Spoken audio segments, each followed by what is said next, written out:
إنما يخشى الله من عباده العلماء. اللہم صلی علی سیدنا محمد صلی اللہ علیہ وسلم۔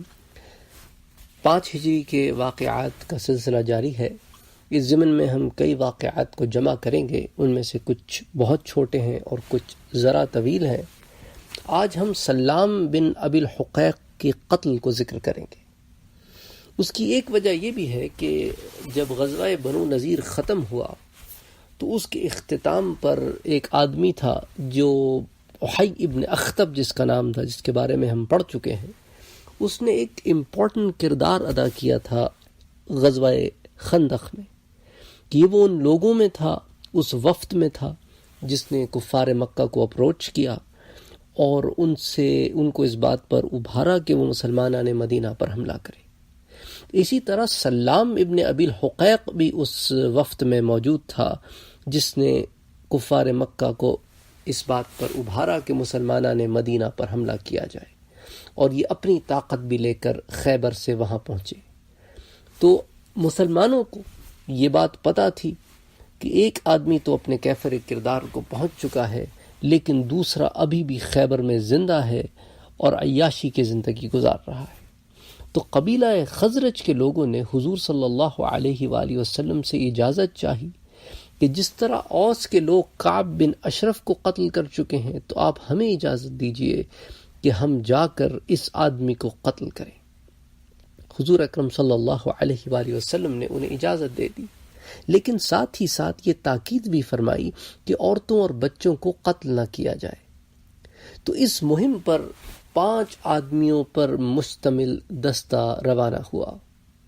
یہ سارے کے سارے قبیلہ خزرج سے تعلق رکھتے تھے، اور ان کے کمانڈر حضرت عبداللہ بن عتیق رضی اللہ تعالی عنہ تھے۔ اب اس ضمن میں علماء نے کچھ نام بھی جمع کیے ہیں، تو میں آپ کے سامنے چند نام رکھتا ہوں۔ چنانچہ اس مقصد کے لیے جو 5 لوگ اس مہم کے لیے چنے گئے، ان میں ایک تو حضرت عبداللہ بن عتیق تھے، ایک حضرت ابو قتادہ تھے، ایک حضرت عبداللہ بن انس ہیں، اور ایک مسعود بن سنان ہیں، اور ایک اسود بن خزاعی ہیں، جو حلیف تھے۔ ان کا تعلق قبیلہ خزرج سے نہیں تھا۔ تو 4 لوگ تو اس میں قبیلہ خزرج کے تھے، اور قبیلہ خزرج میں بنو سلمہ سے تعلق تھا، اور ایک آدمی جو ہے وہ ان کا حلیف تھا۔ حضرت عبداللہ بن عتیق رضی اللہ تعالی عنہ کو اس دستے کا کمانڈر مقرر کیا گیا۔ یہ جماعت سیدھے خیبر پہنچی، کیونکہ ابو رافع وہیں قلعے میں موجود تھا۔ جب یہ خیبر کے قریب پہنچے تو سورج غروب ہو چکا تھا، اور لوگ اپنے مال مویشی لے کر، یا جو فارمرز تھے وہ واپس گھروں کی طرف جا رہے تھے۔ تو حضرت عبداللہ بن عتیق جو ان کے کمانڈر تھے، انہوں نے باقی لوگوں سے کہا کہ تم یہیں ٹھہرو، میں آگے جاتا ہوں، کہ دروازے پر پہرے دار موجود ہیں اور رات بھی ہونے والی ہے۔ میں کسی طریقے سے اندر داخل ہوتا ہوں اور پھر دیکھتا ہوں کہ کیا کیا جا سکتا ہے۔ تو وہ جو ہے وہ قلعے کے دروازے کے قریب پہنچ گئے، اور سر پر کپڑا ڈال کر یوں بیٹھ گئے جیسے کوئی قضائے حاجت کے لیے بیٹھ جاتا ہے۔ تو پہرے دار نے دیکھا تو وہ سمجھا کہ ہاں کوئی آدمی واپس آ رہا ہے کھیتوں سے یا مال مویشی لے کر، اور اس کو قضائے حاجت کی ضرورت پڑ گئی تو وہ وہیں بیٹھ گیا۔ تو اس نے زور سے پکار کر کہا کہ اللہ کے بندے، اگر اندر آنا چاہتا ہے تو آ جا، میں دروازہ بند کرنے والا ہوں۔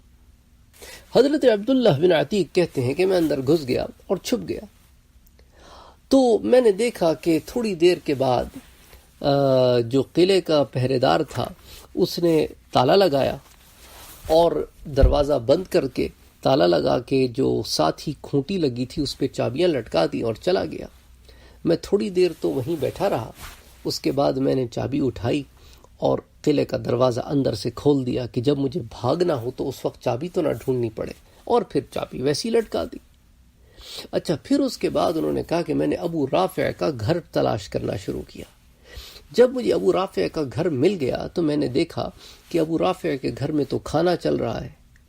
تو ہوتا یہ تھا کہ ابو رافع کے گھر میں ہر روز رات کو ایک مجلس لگا کرتی تھی کھانے پینے کا دور ہوتا تھا، بحث و مباحثے ہوتے تھے، ڈفرینٹ طرح کی ڈسکشنز ہوتی تھیں. تو وہ کہتے ہیں کہ میں اس انتظار میں بیٹھ گیا کہ سارے لوگ چلے جائیں تو پھر میں اس کے گھر میں داخل ہوں. تو کچھ دیر کے بعد، اچھا یہ اوپر کے فلور پہ رہتا تھا تو اس لیے لوگ جو ہے وہ تھوڑی دیر کے بعد کھانے پینے سے فارغ ہو کے ڈسکشن وغیرہ جب ہو گئی تو لوگ اپنے اپنے گھروں کو چل دیے اور گھر میں اندھیرا ہو گیا. تو پھر حضرت عبداللہ کہتے ہیں کہ میں نے سیڑھیوں کی مدد سے اوپر گیا، اس کے گھر میں داخل ہوا، اور اس کے گھر کے اندر داخل ہونے کے بعد اس کے ایک کمرے میں گیا، دوسرے کمرے میں گیا، ہر کمروں میں نے اس کو تلاش کیا کہ مجھے تو نہیں پتا تھا وہ کون سے کمرے میں سو رہا ہے، اور جس کمرے میں میں داخل ہوتا پہلے اس کو اندر سے تالا لگا دیتا. تو کہتے ہیں کہ کرتے کرتے میں اس کمرے میں پہنچ گیا جہاں وہ سو رہا تھا، لیکن وہاں اس کی بیوی اور بچے بھی سو رہے تھے. تو اب میں نے کہا کہ میں اس کو اب پہچانوں تو کیسے پہچانوں؟ تو میں نے آواز لگائی کہ اے ابو رافع. تو اس نے کہا ہاں کیا بات ہے؟ تو مجھے پتہ چل گیا کس طرف سے آواز آ رہی ہے. تو میں فوراً اس طرف کو لپکا اور میں نے تلوار کا ایک وار کیا. لیکن مجھے یہ ہوا کہ تلوار کا وار تو ہو گیا ہے لیکن یہ قتل نہیں ہوا، اور اس نے شور کرنا شروع کر دیا. تو اس نے جیسے ہی شور کرنا شروع کیا تو میں کمرے سے فوراً باہر نکل آیا، اور تھوڑی دیر کے بعد دوبارہ کمرے میں داخل ہوا اور آواز بدل کر میں نے کہا کہ ابو رافع کیا ہوا کیا ہوا؟ اس نے کہا کہ کوئی اندر گھس آیا تھا اور اس نے مجھ پر تلوار سے وار کیا ہے. تو کہنے لگے کہ جب اس نے یہ بات کہی تو مجھے پھر اس کی لوکیشن پتہ چل گئی، تو میں نے جا کر پھر ایک زوردار وار کیا. لیکن اس دفعہ بھی مجھے یہی ہوا کہ اس پہ وار تو چلا ہے پر یہ مرا نہیں ہے. تو جب اس کے گھر والے اس کمرے میں اٹھنے لگے تو اندھیرا تو تھا، بتی گل تھی، نظر تو کچھ نہیں آتا تھا. تو میں نے اپنی تلوار اتنی زور سے اس کے جسم میں گھسائی کہ آر پار ہو گئی، مجھے ہڈیوں سے گزرنے کی آواز آئی. تو میں نے وہ تلوار کھینچی اور جلدی سے بھاگ کر باہر آ گیا، اور باہر آ کر ایک جگہ کونے میں بیٹھ گیا کہ میں نے کہا کہ میں اس بات کو میک شور کرنا چاہتا ہوں کہ یہ واقعی مر گیا ہے، کیونکہ یہی تو ہمارا پلان تھا کہ اس کو ہم نے کیفر کردار تک پہنچانا ہے. یہ حضور صلی اللہ علیہ وآلہ وسلم کو ایذا دیتا تھا، اور اس نے کوئی کسر اٹھا نہیں رکھی تھی مسلمانوں نے مدینہ کو تباہ و برباد کرنے کے لیے.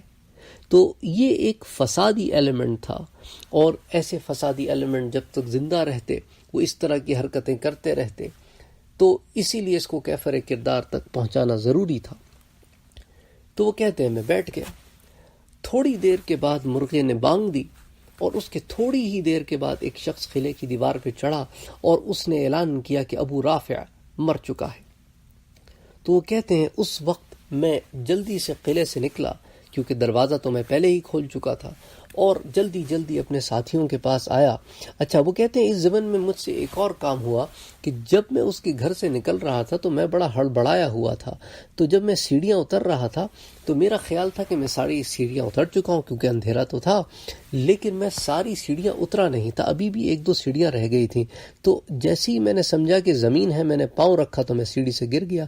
جب میں سیڑھی سے گرا تو وہ کہتے ہیں میرا ایک جوڑ جو ہے وہ نکل آیا، اور بعض روایت میں وہ کہتے ہیں کہ میری ہڈی ٹوٹ گئی. میں نے کس کے اس کو کپڑے سے باندھ لیا اور وہیں بیٹھ گیا.